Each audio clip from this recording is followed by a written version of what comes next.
therefore it is okay for you as a bona fide American to be a Hindu at the same time, and it does not undermine your Americanness.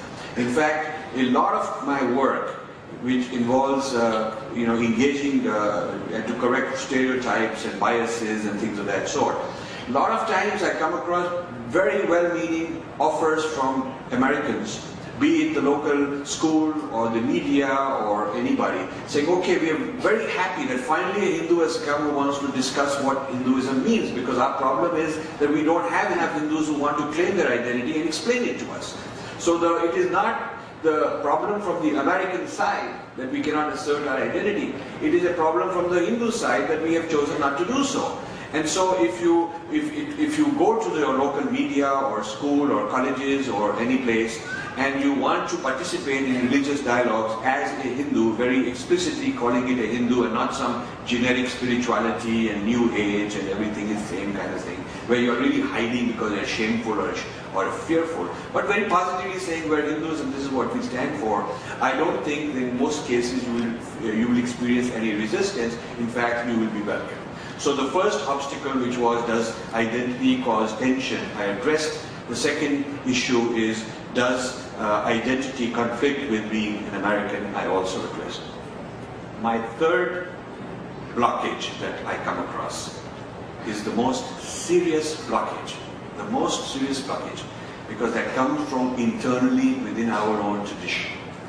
And this is where I really respect Puja Swamiji as one of the exemplars of remedying this particular confusion that a lot of Hindus have, and a lot of Hindu acharyas and gurus and swamis actually propagate this confusion. And this has to do with the following. Recently I was with Swami Jyotimayanand at intergenerational dialogue in Orlando with Hindu kids. And they would always raise the hand up and say, but we were told everything is Maya, so why do I have to be Hindu? I could be a Muslim tomorrow, I could be Christian, I could be, doesn't matter. Does it really matter? It's all Mithya and it's all Maya. So a quick cop-out. The idea that Advait has taught us non-dualism, and therefore there is no such thing as my identity. We were told that this identity is a stumbling block and we should get rid of it. Indeed, you can quote Advaita to actually reach that conclusion. And the unfortunate thing is that a lot of people do that. And a lot of people, when they're discussing against a Hindu, will quickly put the Hindu on the defensive saying, but see, you are not supposed to have an identity because you believe in Advaita, so there is nothing you can defend. If you try to defend something, then you are not being, you're into Dvaita and you're into dualism. So the Hindu gets very nervous about it. And this is something theological. It's a philosophical issue that our gurus and acharyas really need to take up.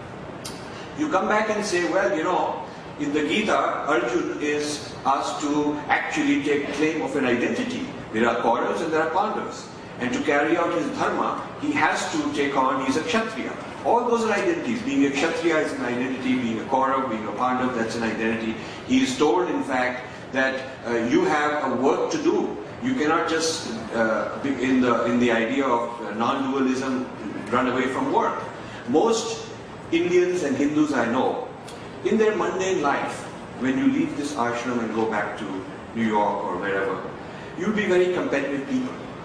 You're not going to say to your kids, flunk the SATs because it's all Mithya. And if you are a surgeon, you're not going to say, whether the patient lives or dies, it's all Maya anyway. And if I got sued, that suing is also Maya. And if they throw me in jail, that jail will actually be just Maya. I don't think Hindus are such naive and such moronic people when it comes to their own personal life. Hindus are exceedingly competitive, very sharp businessmen, very skillful negotiators for their own personal stake. When it's their own personal stake, the Hindu is very clear about these matters. So if we cannot bring our jnana into daily life and perform the role in Leela, where you have an identity, because in Leela you have an identity, you are performing Bhagwan's Leela with an identity.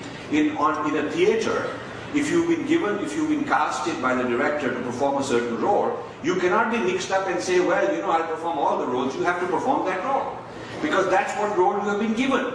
So if you see life as Leela, you've been given a role, that role has an identity. If we don't get this point, then we will be schizophrenic Hindus. There will be a Hinduism in the ashram, and a non-Hinduism blocked out. The Hindu chip will have to be turned off when you go and live your life. Because you'll be told, you'll be thinking, well, you know, now I want to be practical, I have to compete, I have to get my insurance forms, I have to fill out all these things and live in a world where I negotiate with my boss, I want a promotion, I want a good job. All those things require me to have an identity, but since Hinduism tells me not to have an identity, then I turn off my Hindu chip and become somebody else. And then when I go back to the ashram, I'll forget that and jump and turn on the Hindu chip and become non-doer, and everything is happening and everything is safe. This bifurcated non-dualism in one realm when you are within acharya in an ashram, and then jumping into some other mode which is contradictory, it will create a bipolar kind of society, and we have a lot of people who suffer from that.